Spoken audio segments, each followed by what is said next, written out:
জয়পুরহাটের পুরানোপৈল এলাকায় coil spring ভেঙে মাঝপথে আটকে যাওয়া রাজশাহীগামী আন্তনগর বরেন্দ্র এক্সপ্রেস ট্রেনের জরুরি মেরামত কাজ শেষে প্রায়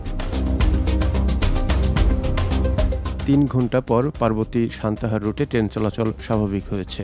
আজ সকাল 8:45টার দিকে ট্রেনটি পুরানোপৈল রেলগেট এলাকায় অতিক্রম করার সময় বিকট শব্দে কয়েল স্প্রিং ভেঙে যায়। শব্দ শোনার সঙ্গে সঙ্গেই লোকোমাস্টার ট্রেনটি জরুরি ব্রেক চেপে নিরাপদ দূরত্বে থামিয়ে দেন।